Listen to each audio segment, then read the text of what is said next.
Hello guys, आज का topic बहुत ही ज़्यादा इम्पोर्टेंट होने वाला है क्योंकि आप इस वीडियो को अगर देखेंगे तो आपको ये पता चल जाएगा कि काइंड्स ऑफ टेंस या टेंस किसे कहते हैं और टेंस होता क्या है।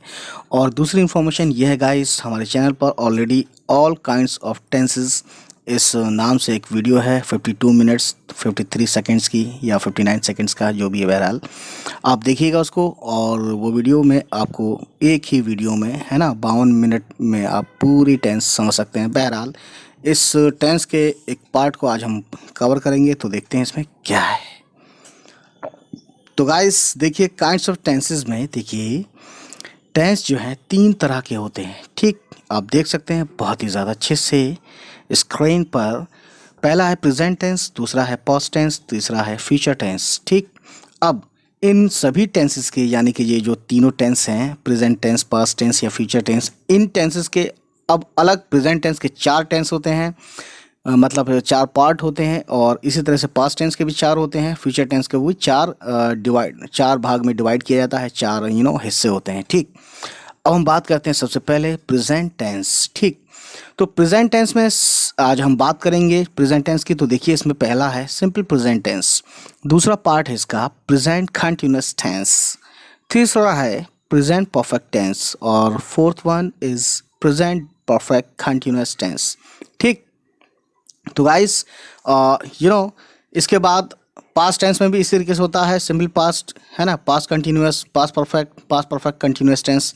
और फ्यूचर में भी ये होता है simple future, future continuous and future perfect continuous. ठीक, तो बात करते हैं आज सिंपल प्रेजेंट टेंस की। तो देखिए कुछ एग्जाम्पल्स लेते हैं कि आपने सुना होगा, आप देखिए इसको और उसके बाद मैं बताऊंगा कि इसमें क्या इंपॉर्टेंट चीज़ें हैं जो आपको ज़रूरी हैं जानना। ठीक, पहले सेंटेंस लेते हैं तो देखते हैं इसमें लिखा है आई ईट, इसका मतलब होता है मैं खाता हूँ।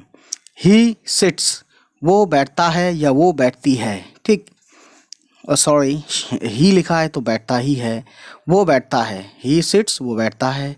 गॉड्स, यहाँ काउस भी लिख सकते हैं, गॉड्स भी लिख सकते हैं, जो भी। गॉड्स ईट ग्रास, है ना, गॉड्स प्लूरल है इसलिए ईट में एस नहीं लगाया है, गॉड्स ईट ग्रास।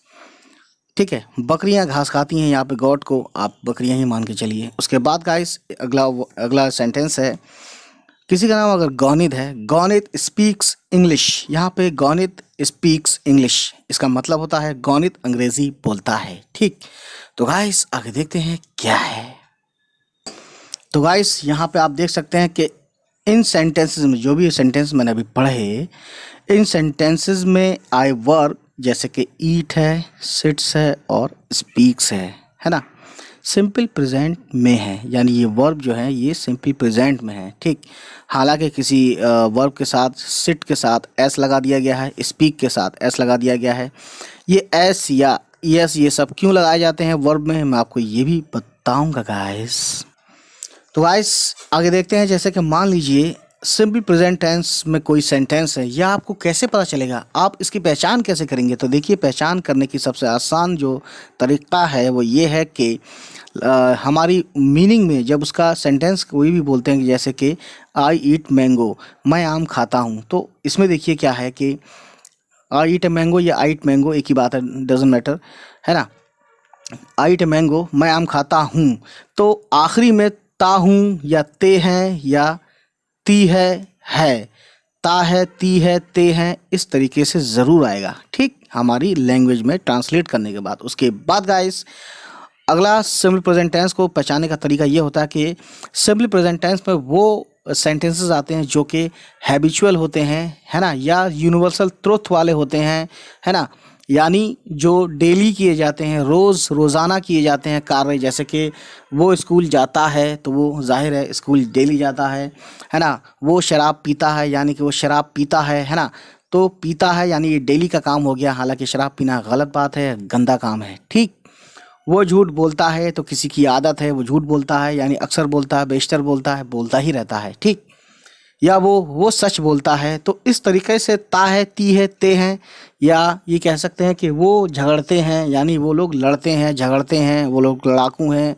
उनसे बात मत करो, दूर रहो। बहरहाल तो ता है, ती है, ते हैं, या यूनिवर्सल ट्रुथ है, जैसे कि ज़मीन ज़मीन सूरज के चक्कर लगाती है ना, ती है आ रहा है लास्ट में। उसके अलावा गाइस ये एक यूनिवर्सल ट्रुथ है कि, है ना, कि ज़मीन जो है चक्कर लगाती है और चांद ज़मीन के चक्कर लगाता है। ठीक उसी तरीके से सूरज पूरब से निकलता है और पश्चिम में डूबता है। समझ रहे हैं ना अपनी बात? तो ये होता है पहचान सिंपल प्रेजेंट टेंस को पहचानने का। ठीक है, उसके बाद गाइस देखिए यहाँ पे स्क्रीन पे बहुत अच्छे से देख सकते हैं आपकी वर्ब के लगाने का रोल। ठीक है ना। तो भैया देखिए भाई, सब्जेक्ट अगर सिंगुलर है तो देखिए, जैसे कि सिंगुलर सब्जेक्ट कौन कौन से होते हैं मैं आपको इन सिंपल बता देना चाहता हूँ कि देखिए कोई भी नाम जैसे कि अरुण, अमन, शाहरुख, सलमान, आमिर, अक्षय या ज़िया, आई mean to say I am taking my name Zia, ये क्या है, अगर सिंगल नाम लेते हैं किसी भी सेंटेंस में, ठीक है, फुल स्टॉप से पहले किसी भी सेंटेंस में सिंगल नाम आता है तो समझ लीजिए वो सिंगुलर सब्जेक्ट कहलाएगा। ठीक, उसके अलावा गाइस ही शी इट भी सिंगुलर होते हैं। ठीक है, और इनके साथ वर्ब जो होता है, वर्ब जो होता है इसके साथ, है ना, फर्स्ट फॉर्म का यूज़ किया जाता है और इसमें उनके साथ आए हुए वर्ब में एस या ई एस लगता है। जैसे कि किसी वर्ब के लास्ट में ओ है तो उसमें उसको सिंगुलर, जैसे कि गो है, गो के लास्ट में ओ है तो किसी भी वर्ब के लास्ट में ओ होता है तो उसमें ई एस लगाते हैं तो गो का सिंगुलर गोज हो जाता है। ठीक है, और वर्ब जो होता है इसकी पहली फॉर्म जो होती है, फर्स्ट फॉर्म जिसे हम बोलते हैं, ये पहले से ही प्लूरल होता है। पहले से क्या होता है? प्लूरल फॉर्म में होता है मेरे भाई दोस्तों बुजुर्गों। यही तो कहने वाली और समझने वाली बात है ना। सिंगुलर बनाने के लिए, वर्ब को सिंगुलर बनाने के लिए हम उसमें एस या ई एस जोड़ते हैं। ठीक है, सो गाइस आई होप कि आपको समझ में आ रहा होगा। ठीक है, तो दूसरी चीज़ देखिए भैया देखिए, हम आपको बताना चाह रहे हैं कि सेंटेंसेस देख लेते हैं, है ना। जैसे इट सिंगुलर है तो इट गोज़, इसका मतलब है ये जाता है, तो इट के साथ गो नहीं आएगा बल्कि गोज़ आएगा। क्यों? क्योंकि गो प्लूरल होता है, फर्स्ट फॉर्म की फर्स्ट फॉर्म जो होती है वर्ब की ओरिजिनल फॉर्म में ये प्लूरल होती है, लेकिन उसको सिंगुलर बनाने के लिए वर्ब को, है ना, उसमें एस या एस जोड़ते हैं। ठीक है, तो जैसे इट गोज़ ये जाता है, शी गोज़ वो जाती है ना। उसके बाद गाइस किसी का नाम गौनिद है, GONID, गौनिद टीचेस इंग्लिश, गौनिद इंग्लिश पढ़ाता है। ठीक है ना, तो टीच का टीचेस ES लगा दिया यहाँ पे गाइस, तो आप समझ सकते हैं अब ये इस तरह से सिंगुलर बन गया वर्ब, है ना। टीच मतलब पढ़ाना। ठीक, और वर्ब किसे कहते हैं गाइस, इसकी मैंने ऑलरेडी वीडियो बना रखी है, उसका भी मैं लिंक दे दूंगा नीचे। जैसे कि मैंने टेंस का बताया है 52 मिनट वाला, अगर आपको एक वीडियो में सारी टेंस सीखनी है तो उसका भी लिंक दे दूंगा और इसका भी लिंक दे दूंगा कि वर्ब को सिंगुलर प्लूरल कैसे बनाते हैं। ठीक है, सब्जेक्ट के हिसाब से सब्जेक्ट सिंगुलर होगा तो वर्ब भी सिंगुलर ही होगा, और सब्जेक्ट अगर प्लूरल होगा गाइस तो वर्ब भी प्लूरल होगा। ठीक है गाइस, इतनी बात समझ में आई? आगे देखते हैं। तो इस तरीके से आप देखते हैं कि ये तो हमने पढ़ा सिंगुलर अगर सब्जेक्ट सिंगुलर है। अब सब्जेक्ट अगर प्लूरल है तो देखिए दो नाम, सब्जेक्ट प्लूरल कौन से होते हैं? दो नाम आए या दो से ज़्यादा नाम आए। ठीक है ना। जैसे Aman and Radha are coming from Delhi, Aman और राधा दिल्ली से आ रहे हैं। ठीक है, तो इस तरीके से दो नाम हो गए तो ये प्लूरल हो गया।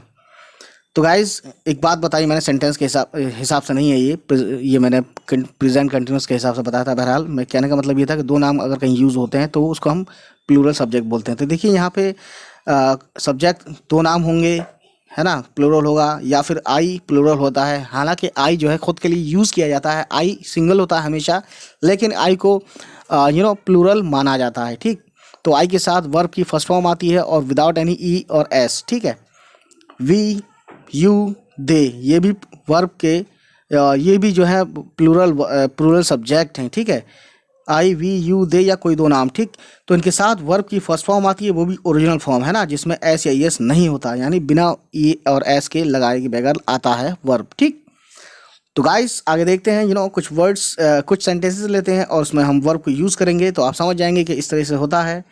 अमन and Sheela go to market, Aman और शीला मार्केट जाते हैं।